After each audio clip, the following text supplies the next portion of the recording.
The spectrum of risk facing boards and executives having grown exponentially, and there's no sign of let-up.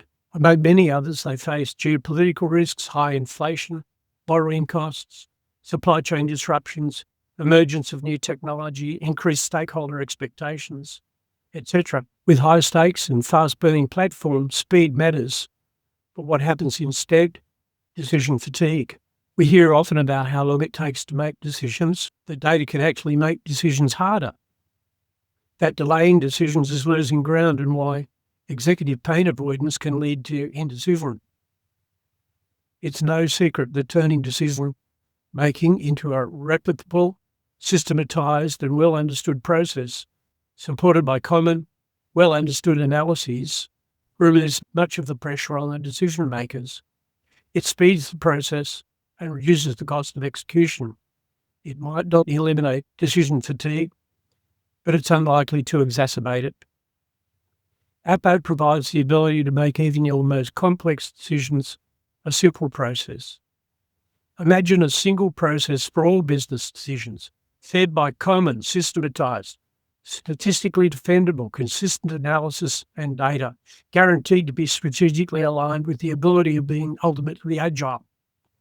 APO supports ESG and regulatory mandates in practice because APO gives you the ability to inject ESG and global greenhouse gas measures and regulatory frameworks directly into your decision process, alongside risk, safety, financial, reputational, customer outcome measures. Anything you value can be included in the process. You can apply all of them according to their relative importance at every stage in every investment.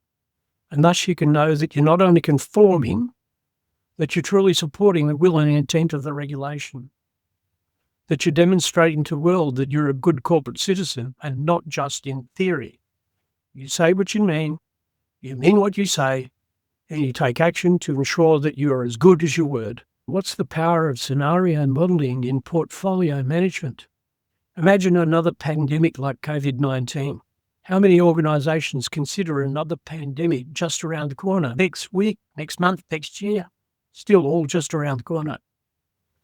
Pandemics change business drive, strategic, tactical and operational levels, yet developing scenarios for a pandemic are generally considered too costly and unnecessary to undertake. Let's do that when we get there, might be the approach. But what if developing a scenario at that level was a fraction of the current cost?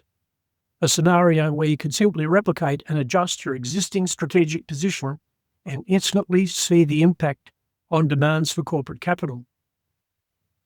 Imagine if you could inspect your options for the next strategy development cycle merely by replicating and adjusting existing work with multiple what-if style questions. What if you could simply and easily iterate the strategy development process, testing, accepting or rejecting various strategic scenarios with rationale always supported by data-driven evidence? Scenario modelling to us has become so routine we don't pay that much attention to it anymore, other than it being a core capability of APO and that we strive to enhance and support it.